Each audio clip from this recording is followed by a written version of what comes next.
أعوذ بالله من الشيطان الرجيم بسم الله الرحمن الرحيم الذين يؤمنون بالغيب ويقيمون الصلاة ومما رزقناهم ينفقون അസ്സലാമു അലൈക്കും വറഹ്മത്തുള്ളാഹി വബറകാതുഹു.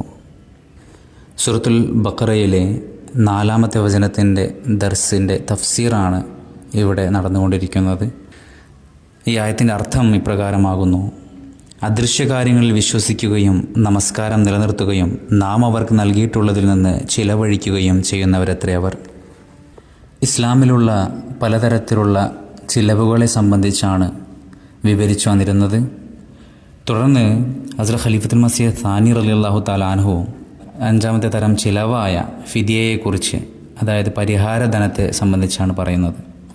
ഫിദിയ എന്നതിന് സദഖ എന്നും അർത്ഥമുണ്ട്. എന്നാൽ ഇതിൻ്റെ പ്രധാന ആശയം ഒരു നല്ല കാര്യത്തിൽ സംഭവിച്ച വീഴ്ചയെ അള്ളാഹുവിൻ്റെ മാർഗത്തിൽ ധനം ചിലവഴിച്ചുകൊണ്ട് പരിഹരിക്കുക എന്നതാണ്. ഫിദിയ എന്നത് ഒരു ആരാധനാകർമ്മത്തിൽ സംഭവിച്ച വീഴ്ചയ്ക്ക് പരിഹാരമായി നൽകുന്ന ധനമാണ്. ഹജ്ജിൻ്റെ നിയമത്തിൽ തലമുണ്ടനം ചെയ്യേണ്ടി വരുന്ന സാഹചര്യത്തിൽ ദാനം ചെയ്യുകയോ നോമ്പനുഷ്ഠിക്കുകയോ ബലി നൽകുകയോ ചെയ്യുന്നത് ഇതിനുദാഹരണമാണ്. തുടർന്ന് ഖുർആനിൽ പരാമർശിച്ചിട്ടുള്ള 6-ാമത്തെ തരം ചിലവ് കഫാറ അഥവാ പ്രായശ്ചിത്തം ആണ്. കഫാറ എന്ന വാക്ക് വിപത്ത് ഒഴിവാക്കുന്ന പ്രവൃത്തിയെ സൂചിപ്പിക്കുന്നു. കഫാറ എന്നതൊരു പാപം സംഭവിച്ചതിന് ശേഷം അതിൻ്റെ ദോഷഫലം ഇല്ലാതാക്കാൻ ചെയ്യുന്ന ധർമ്മമോ ആരാധനയോ ആണ്. പാപം സംഭവിക്കാൻ സാധ്യതയുള്ള സാഹചര്യങ്ങളിൽ ഇത് ചെയ്യാവുന്നതാണ്. ഇത് ഫിദിയയിൽ നിന്ന് വ്യത്യസ്തമാണ്.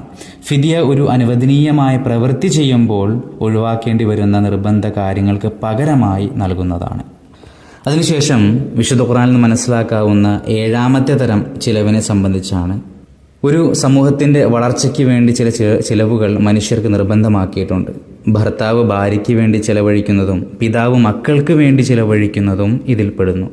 ഈ ചിലവുകൾ ഖുർആൻ നിർബന്ധവും അത്യാവശ്യവുമായി നിശ്ചയിച്ചിരിക്കുന്നു. ആരെങ്കിലും ഈ ചിലവുകൾ ഒഴിവാക്കിയാൽ അവൻ പാപിയാണ്.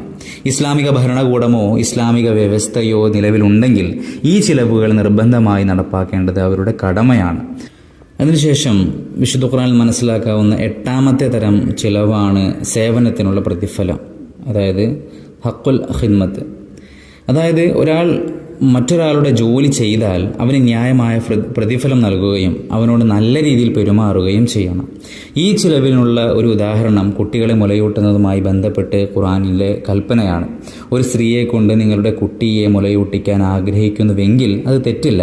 എന്നാൽ മുലയൂട്ടുന്ന സ്ത്രീക്ക് സമ്മാനമായി നിങ്ങൾ നൽകേണ്ടത് നല്ല നിലയിൽ ഏൽപ്പിക്കുക.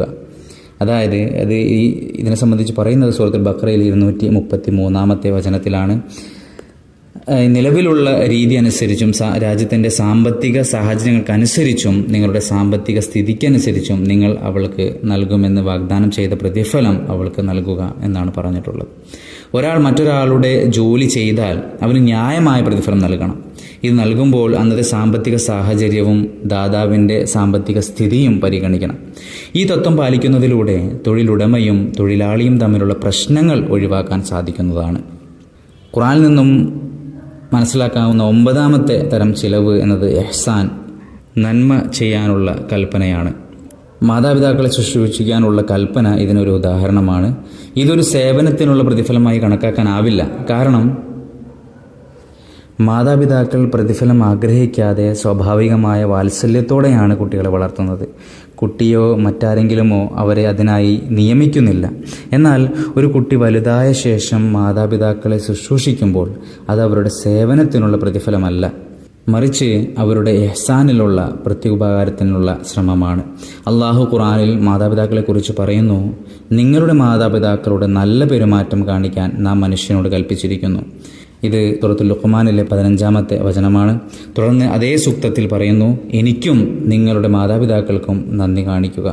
മാതാപിതാക്കളോട് ചെയ്യുന്ന നല്ല കാര്യങ്ങൾ അവരോട് ദയയാണെന്ന് കരുതരുത്, മറിച്ച് അവർ നിങ്ങൾക്കായി ചെയ്ത ഇഹ്സാനിലുള്ള നന്ദി പ്രകടനവും അംഗീകാരവുമാണെന്ന് ഈ നന്ദിയുടെ വാക്ക് സൂചിപ്പിക്കുന്നു. ഖുർആനിൽ നിന്ന് സ്ഥിരീകരിക്കപ്പെട്ടിട്ടുള്ള മറ്റൊരു ചിലവഴിക്കലാണ് ഹദിയ എന്നത്, അതായത് സമ്മാനം. മുൻകൂർ ഉപകാരമോ അല്ലെങ്കിൽ ദാനത്തിൻ്റെ ചിന്തയോ ഇല്ലാതെ പരസ്പരം സ്നേഹം വർദ്ധിപ്പിക്കാൻ അനുയോജ്യമായ അവസരങ്ങളിൽ മറ്റൊരാൾക്ക് നൽകുന്ന അതിഥീയ സൽക്കാരമാണ് ഇത്. അതിഥി സൽക്കാരം ഹദിയയുടെ ഒരു രൂപം മാത്രമാണ്. ഈ കൽപ്പന പ്രാവർത്തികമാക്കാൻ മറ്റനുയോജ്യമായ അവസരങ്ങളും ഉണ്ടാകാം. മുസ്ലിങ്ങൾ ഈ കൽപ്പന മറന്നുപോയതിൽ ഖേദമുണ്ട് എന്ന് ഹസ്രത്ത് ഖലീഫത്തുൽ മസീഹ് സാനി റളിയല്ലാഹു തആല അൻഹു പറയുന്നു. യാത്രക്കാരുടെ അതിഥി സൽക്കാരം അപൂർവമായി മാത്രം നടക്കുന്ന ഒന്നായി മാറിയിരിക്കുന്നു. നഗരവാസികൾക്കാകട്ടെ ഇത് ഏതാണ്ട് അന്യമായിരിക്കുന്നു. എന്നാൽ പ്രവാചകൻ മുഹമ്മദ് മുസ്തഫ സല്ലല്ലാഹു അലൈഹി വസല്ലം അതിനെ അത്രയധികം പ്രോത്സാഹിപ്പിച്ചിട്ടുണ്ട്. അതിഥി സൽക്കാരത്തെ ഒരു അവകാശമായി പോലും പ്രഖ്യാപിക്കുകയും ഒരു ഗ്രാമത്തിലെ ആളുകൾ അതിഥി സൽക്കാരത്തിൽ വീഴ്ച വരുത്തിയാൽ അവരിൽ നിന്ന് നിർബന്ധപൂർവം ആ അവകാശം ഈടാക്കാമെന്ന് പറയുകയും ചെയ്തു. ഈ ചിലവ് ദാനധർമ്മങ്ങളുടെ വിഭാഗത്തിൽപ്പെടുന്നതല്ല, മറിച്ച് സാഹോദര്യം പ്രകടിപ്പിക്കാനുള്ള ഒരു മാർഗവും നാഗരികതയുടെ വളർച്ചയ്ക്ക് അത്യാവശ്യമായ കൽപ്പനകളിലൊന്നുമാണ്. ചുരുക്കത്തിൽ നാം അവർക്ക് നൽകിയതിൽ നിന്ന് അവർ ചിലവഴിക്കുന്നു എന്നതിലെ പരാമർശം ദാനം, സദഖ മാത്രമല്ല, മുകളിൽ വിവരിച്ച എല്ലാത്തരം ചിലവുകളും അതിൽ ഉൾക്കൊള്ളുന്നു. പണക്കാരനും ദരിദ്രനും വലിപ്പച്ചെറുപ്പമില്ലാത്തവർക്കും ഇത് വളരെ സൂക്ഷ്മമായ കൽപ്പനകൾ വിവരിക്കുന്നു. തഖ്വ അഥവാ ഭയഭക്തി സ്ഥാപിക്കുന്നതിന് ഇത് ഒരു അനിവാര്യ ഘടകമാണ്. ഈ ആയത്തിൻ്റെ തഫ്സീർ തുടരുന്നതാണ് ഇൻഷാ അല്ലാഹ്. വആഖിറു ദഅ്വാനാ അൽഹംദുലില്ലാഹി റബ്ബിൽ ആലമീൻ.